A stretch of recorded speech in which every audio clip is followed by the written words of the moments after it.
Assalamualaikum warahmatullahi wabarakatuh. Alhamdulillah subhanaka la ilma lana illa ma 'allamtana innaka antal alimul hakim.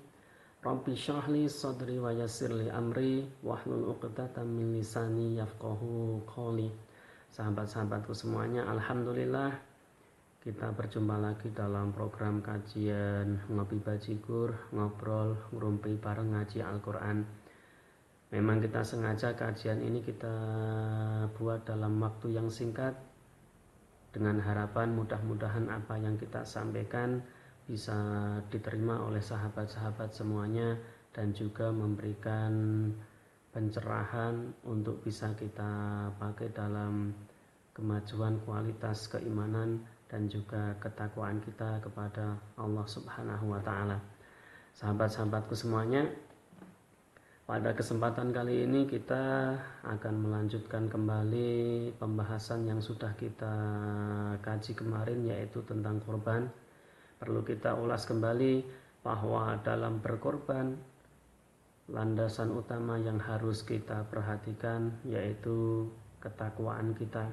Karena daging dari hewan korban dan juga darahnya ternyata tidak akan menyampaikan kita kepada Allah, tetapi yang akan menyampaikan kita kepada Allah adalah ketakwaan kita sendiri, keinsafan kita, kesadaran kita bahwa kita ini makhluk yang diciptakan oleh Allah, dan sebagai wujud syukur kita kepada Sang Pencipta yang sudah menciptakan kita, yaitu kita mengabdi, menghambakan diri kepadanya dengan mengkhususkan din agama hanya untuk Allah semata, bukan untuk yang lainnya.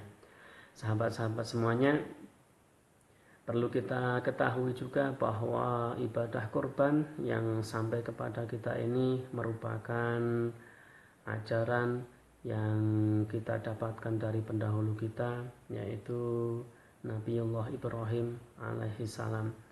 Beliau adalah seorang nabi, beliau adalah seorang panutan yang patut kita contoh, yang patut kita tiru, karena beliau adalah satu-satunya nabi yang dengan tegas diberikan legalitas, diberi pengakuan oleh Allah bahwa beliau tidak musyrik, dan beliau juga oleh Allah dijadikan imam bagi seluruh manusia, tertuang dalam surat Al-Baqarah ayat ke-124. Sahabat-sahabatku semuanya, pada kesempatan kali ini juga kita akan mencoba mengambil pelajaran, mengambil hikmah dari apa yang kita ambil dalam petunjuk surat As-Saffat ayat ke-102. A'udzubillahi minasyaitonirrajim. Falamma balagha ma'ahu sa'ya qala ya bunayya inni ara fil manami anni adbahuka fanzur madza tara. Kalau kita terjemahkan dalam bahasa kita, falamma balagha ma'ahu sa'ya, maka tatkala ketika anak Nabi Ibrahim, yaitu Nabi Ismail, telah sampai kepada usia bisa berusaha, qala ya bunayya inni ara fil manami anni azbahuk, maka Nabi Allah Ibrahim berkata kepada anaknya, ya bunayya, hai anakku, inni arafil manami, sesungguhnya aku melihat dalam tidurku, anni albahuka, sesungguhnya aku menyembelih kamu, fangzur madza taro, fangzur maka perhatikan, madza taro, apa yang kamu lihat. Walaupun dalam terjemahan lain mungkin diterjemahkan dengan pikirkan bagaimana pendapatmu, tetapi ayat itu kita terjemahkan apa adanya, fangzur madza taro, fangzur maka perhatikan, madza taro apa yang kamu lihat. Sahabat-sahabat semuanya, apa yang bisa kita ambil dari peristiwa tersebut, bahwa ternyata baik Nabi Ibrahim dan juga Nabi Ismail ketika turun perintah untuk menyembelih itu, ternyata keduanya sama-sama melihat atau diperlihatkan oleh Allah dalam mimpi mereka berdua.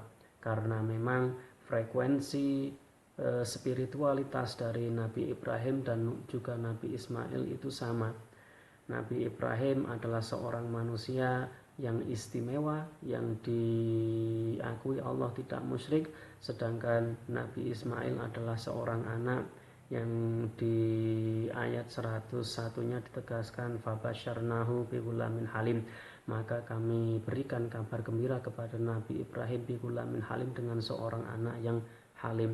Jadi tingkat spiritualitas Nabi Ismail itu merupakan spiritualitas yang mungkin kalau kita levelkan itu di atas level rata-rata anak manusia.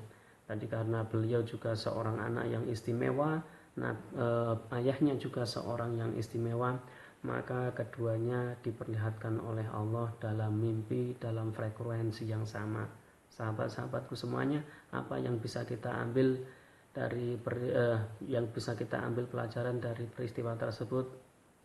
Ada sebuah pembelajaran, ternyata mimpi ataupun ketika kita tidur itu ternyata ada sebuah keilmuan, karena baik wahyu ataupun juga